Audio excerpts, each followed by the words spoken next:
상징세법에 따르면 1,000만 원 정도의 이자에 대한 부분은 증여세가 과세되지 않습니다. 즉 이거를 환산을 해보면 원금이 한 2억 정도 무이자로 빌려준다고 해서 이 이자를 받지 않은 부분에 대해서 증여세가 과세되지 않는다는 점입니다.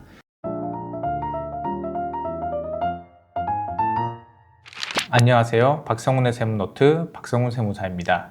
자녀에게 용돈을 주거나 부모님에게 생활비를 드리는 일은 우리 일상 중에 흔하게 발생하는 일인데요.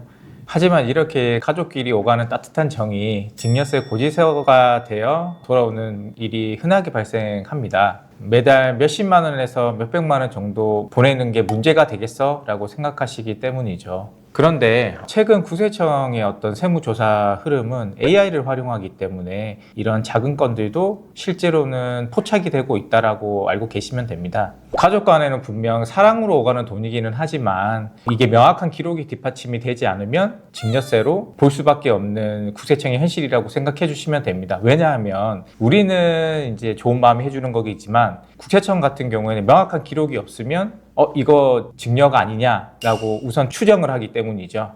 그래서 오늘 어떤 거래가 실제 용돈을 인정받을 수 있는지 그 경계선에 대해서 좀 명확하게 말씀을 드리고자 합니다. 가장 먼저 확인하셔야 될 부분은 증여대상 공제 한도입니다. 직계존속인 부모나 조부모로부터 5천만 원을 용돈으로 받는 경우에는 세금이 없고요. 미성년자 같은 경우는 2천만 원, 그리고 배우자 간에는 6억 원까지는 세금이 없습니다. 그리고 더해서 사촌 이내의 혈족이나 삼촌 이내의 인척으로부터 용돈을 받는 경우에는 1,000만 원까지는 세금이 없습니다. 이 한도는 다들 알고 계시는데 이게 10년 누적이라는 점을 놓치는 경우들이 종종 있습니다. 국세청은 10년이라는 긴 흐름으로 이 거래 내역들을 파악하기 때문에 아주 소액의 용돈이라도 조심하셔야 되는 겁니다.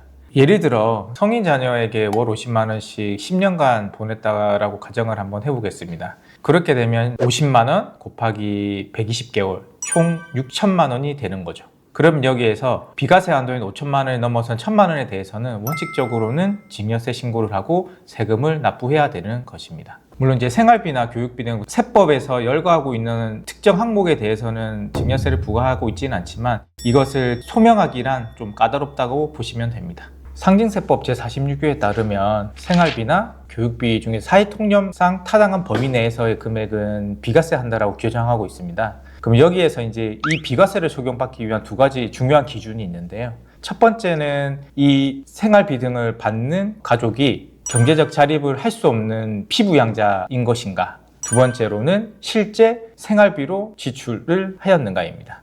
예를 들어 보겠습니다. 소득이 없는 자녀에게, 즉 학생인 자녀에게 매달 일정 금액의 생활비나 등록금 등의 어떤 금액을 보내는 거는 사회통념상 타당한 범위 내라고 하면 증여세가 과세되지 않고 괜찮습니다. 그런데 취업을 해서 실제 경제 활동을 하는 자녀에게 고액의 용돈을 지급을 하는 경우에는 문제가 될 수 있습니다. 왜냐하면 자녀가 경제활동을 실제 하고 있기 때문에 부모가 자녀에게 보내는 이런 용돈은 부의 무상의 이전, 즉 자산의 이전이라고 볼 여지가 있기 때문입니다. 그렇게 되면 추후에 이 부모로부터 받은 금전적인 어떤 재산에 대해서 증여세 과세에 대한 소명이 나올 수도 있고요.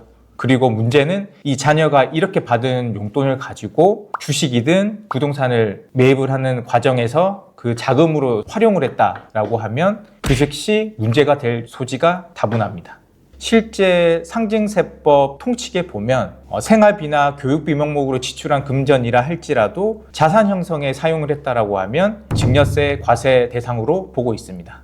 그러면 국세청의 의심을 피하거나 소명에 잘 대응하기 위해서는 사전에 어떤 준비를 좀 해야 될까요?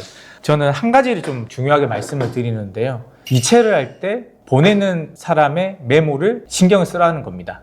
예를 들어서 지금 집값이 많이 비싸잖아요. 그러다 보니까 성인 자녀들이 경제 활동을 통해서 벌어들인 근로소득만으로는 구입이 좀 어려울 수가 있습니다. 그렇기 때문에 이제 부모 입장에서는 내 돈을 조금 빌려주겠다, 여유가 있으니까 한 2억 정도를 좀 빌려주겠다라고 좋은 마음에 이체를 하는 경우들이 있는데요. 근데 문제가 첫 번째로 차용증을 제대로 사용하지도 않고, 그리고 보낼 때 대여금이라는 명목이 확실하다는 메모도 해놓지 않은 상태에서 이체를 하기 때문에 추후 이런 이제 큰 금액들은 일시에 이제 증여세 과세가 될 수 있는 부분이 있는 거죠. 그래서 제가 이제 중요하게 얘기 드리는 것 중에 하나가 이체를 할 때 메모를 잘해라. 그리고 자녀에게 자금을 이제 대여를 해준다라고 했을 때는 차용증을 오히려 제3자에게 빌려주는 것보다 더 꼼꼼하게 작성을 하고 실제 원금 상환 계획에 대한 부분들이라든지 이자 상환을 어떻게 할 것인지 그런 부분에 대해서 명확하게 작성을 하고 이 차용증 내용대로 실제 진행을 하시라는 얘기를 많이 드리고 있습니다.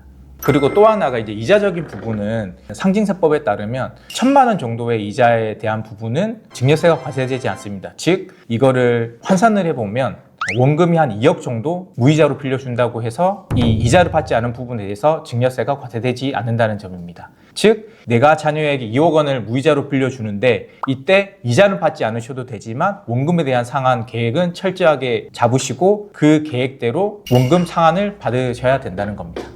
그리고 명절 때 보면 우리 이제 아이들이 삼촌이나 고모로부터 용돈을 받는 경우들이 많죠. 이렇게 받게 되면 입금을 할 때 주의하셔야 될 부분들은 입금되는 이 금액의 원천이 누구인가를 좀 기재를 하시는 게 좋다는 겁니다. 예를 들면 홍길동 삼촌으로부터 5만 원을 받았어요. 그럼 홍길동 삼촌 용돈으로 메모를 기재한 다음에 입금을 하시는 거예요. 그러면 이 삼촌으로부터 받은 용돈은 증여세상 공제 한도에 있어서 사촌 이내의 혈족, 삼촌 이내의 인척으로부터 받은 용돈이기 때문에 이 1,000만 원의 한도를 적용을 받는다는 거죠.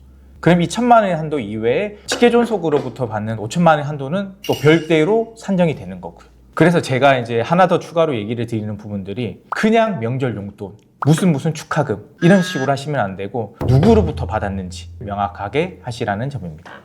그리고 이제 우리 자녀들이 이제 성년이 돼서 좋은 짝을 만나서 결혼을 이제 하게 되잖아요. 그러면 이제 부모 입장에서는 좀 뭐라고 좀 보태주고 싶은 마음이 클 텐데요. 그런데도 불구하고 이제 증여세에 대한 부담이 있어서 고민을 하고 계시는 부모님들이 종종 있는데 우리가 24년도에 이제 법이 생긴 것 중에 하나가 이제 결혼을 했을 때 혼인신고일 기준으로 전후 2년 안에 증여를 한 1억 정도까지는 해도 세금이 없으니까요. 그런 부분도 이제 활용을 하면 자녀에게 많은 도움이 되겠죠. 앞서 얘기 드린 4가지를 요약을 해보자면 자녀의 증여를 할 때 증여재산 공제 한도가 10년간 누적해서 5천만 원, 미성년자일 경우에는 2천만 원이다. 그리고 사촌 이내의 혈족이나 삼촌 이내의 인척으로부터 받는 금전은 1,000만 원까지 비과세다. 두 번째로는 증여재산 비과세 한도를 넘어서는 용돈을 가지고 자산 형성에 사용을 하면 안 된다. 세 번째로는 가족끼리 이체를 할 때 생활비 등 용도에 맞는 메모를 꼭 하시는 것. 네 번째로는 가족끼리 금전을 대여하는 경우에는 꼭 차용증을 작성을 하고 그 차용증에 작성된 상환 계획에 따라서 원금 및 이자를 꼭 상환하시라는 겁니다.